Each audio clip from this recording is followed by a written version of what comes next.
Hello everybody, how are you all doing today? Welcome back to Mama's Kitchen. Today I'm going to be sharing my recipe for Asaro, that is porridge yam. This yam is popular among the Yorubas, but most of us from Nigeria also eat it. So I'm going to show you the ingredients that you need if you want to make this meal with me. Okay, let's see. Here I have my yam. I've already cut it up. If you're going to boil your yam before cooking the porridge, then you cut them very small. But if you're going to boil the yam with the porridge, just cut them, this size. This is not small and this is not big, so medium size like this. Okay, so I have this yam. I'm going to be using some palm oil, though I'm going to mix a little bit of vegetable oil with it, but I'm mainly going to use palm oil, more of palm oil.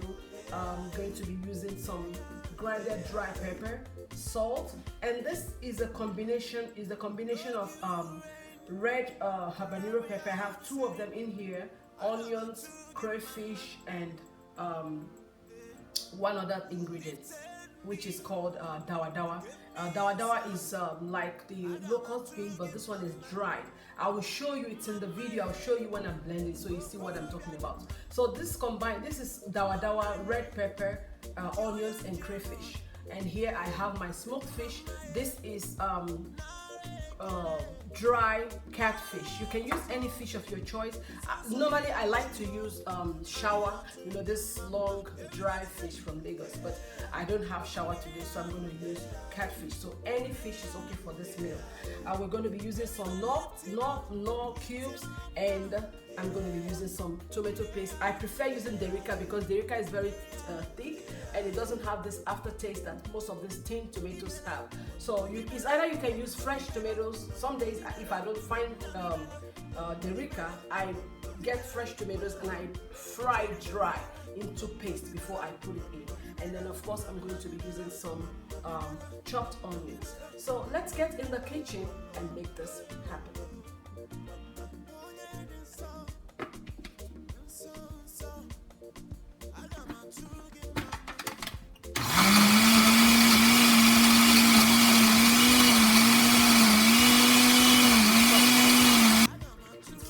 Okay guys, here I have my vegetable oil.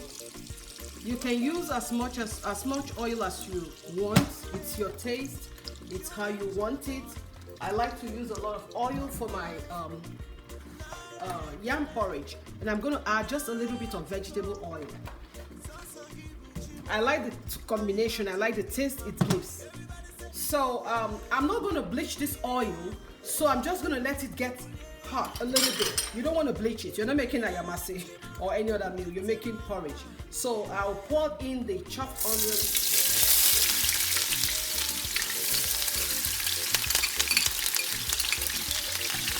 And you fry it. You're not going to let it get fried and dried.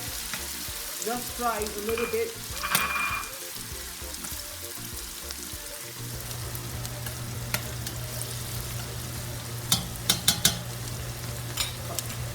Now I'm going to add my grounded, remember I told you what's inside here. It's fresh pepper, onions, crayfish, and dawa. You don't have to use too much of dawa, just use to your own discretion, whatever you like, however you want. If you want that local taste, yeah, you can put as much as you want. But I just want to spice it up with a little bit of dawa. So I have like a crushed one, the size could be maybe a spoonful of dawa, crushed dawa. But I blended everything together though. So I'm going to let it fry for a while.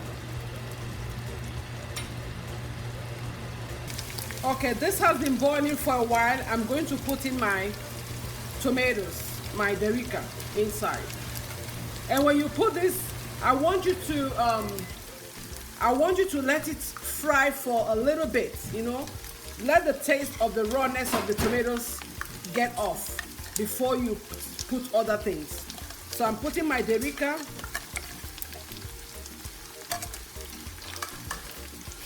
And I'm going to mix everything very well.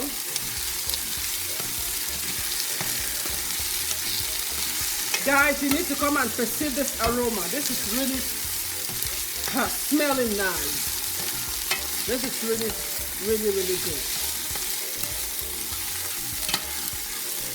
You know, I like to always season my sauce before I start adding the yam. Like I told you at the beginning, some people boil their yam first before they put it in the sauce, but I like to boil my yam with the sauce. That way, the yam gets all the flavor in. But when you boil your yam separately and then you put it in here, the yam doesn't really get the sweetness. So I like to boil my yam. I like to make the sauce before I put my yam and boil it inside. So let's keep going. Now I'm gonna put salt. Here I'm putting, this is a teaspoon, teaspoon. So I'm putting 1 teaspoon of salt. You know, with yam, you have to be careful. You don't want to, I'm sorry for the smoke, you can't really see inside. But I'm sorry, I can't put water. I'm still going to be frying it.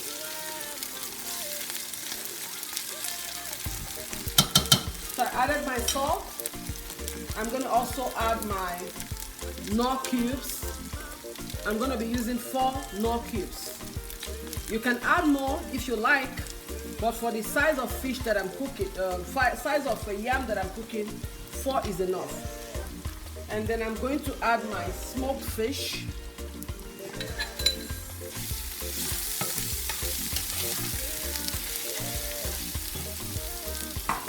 And now I'm going to add just a little bit of water, not too much, because I still want it to fry.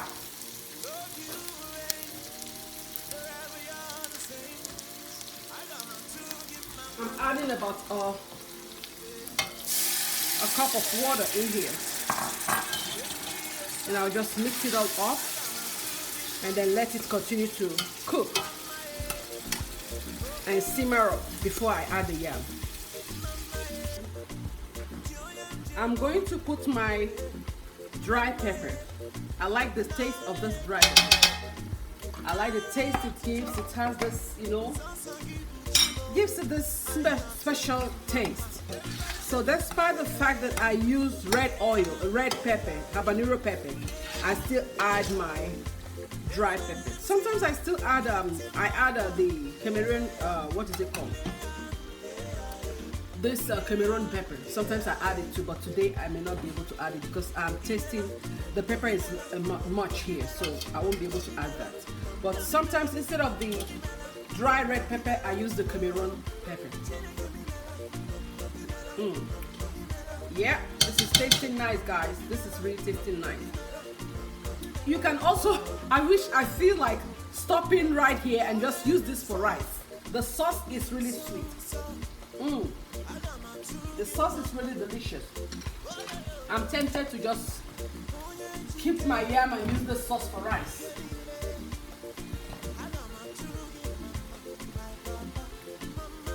Okay, this has been boiling for, frying for some time. Now I'm going to put water and I'm going to start cooking my yam. So please don't put too much water. Just put enough to cover your yam. Not even to cover it too much. So I'm going to start putting my yam inside.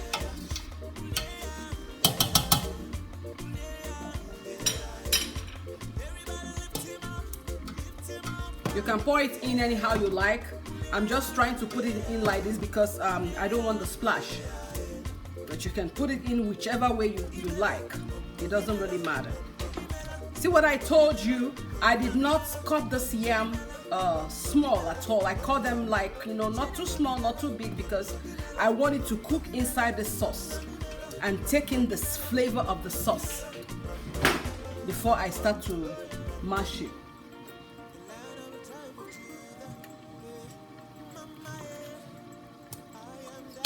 So all the yam has gone into the sauce.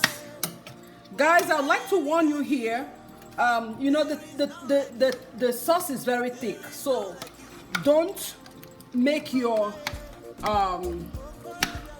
heat to be too much. You have to reduce your heat at this point because you don't want it burnt. So just a little bit, try to turn it like this I tell you, this is going to be delicious. Well, it's always delicious whenever I make it. Always. I've never been disappointed. Especially if you do it the way I'm showing you.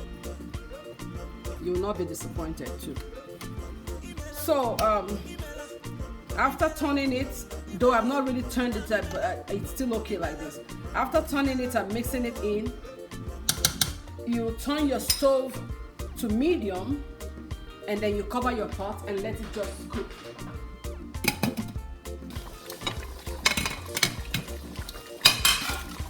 This is really looking good. So when you're cooking this, try to make sure you check on it and try to, turn it a bit. You don't want your yam porridge burnt. And if you notice that the water is still too thick, add some water to it, because you're still going to mash this, okay? So add some more water. I'm going to add just a little bit more water here because I don't want it to burn. I don't want it to burn, so I'm going to add some water. Because by the time you mash it up, you'll have enough water. So just put more water. I'm going to allow this to cook for another 10 minutes. Actually, I'm not going to give it time. I'll just let it cook until the yam is very soft. Then I start to mash it. So I'm just tossing it a bit to make sure the yam is actually getting soft now. But I want it more soft because I want to mash it. So guys, this is getting soft, but here I'm just using my spoon to try to cut them up a little bit. The ones that are too big, I try to divide them up so that the sauce can also go inside it, because I like this porridge to have this, the type of porridge that you open you look at the yam and it's all red and looking nice and dandy. That's all I want. That's what I want. So I'm just breaking them up right now, and I'm still going to be cooking it so that the sauce can go inside. I want the sauce inside the yam. So you try to break them up with your spoon like this. If you have a very soft yam, then you don't need to do this. But because my yam is old yam, so it's really dry yam, so I have to do this to break it up more before I start to mix it up with my wooden spoon and mash it. So at this point, I'm just going to let it keep cooking. The heat is already low and I'm sure it's not going to burn. So at this time, it's past that stage of burning. It's not going to burn anymore. So just leave it like this and turn your heat very, very low and cover it and let it cook with the heat and the steam. So now this yam is properly cooked. You can see it's properly cooked, guys. And I'm going to start the process of mashing with my stick. Some people don't want it mashed up. Some people just want it like this. But I like to mash up my yam. I like to mash it up. So I'm going to keep mashing it up. And I'll show you the end product. I'll show you when I finish mashing. And so, guys, this is the yam. I finished mashing it. I did not fully mash it today because my kids will be eating with me. They don't like their yam to be totally mashed up. So if I was not going to share with them, I would have done it. I would have mashed everything up. But since they're going to eat with me, I'm going to leave it like this. So guys, this is the Asaro, delicious Asaro. Thank you so much for watching. I wish to see you in my next video. Have a good evening. Bon appetit.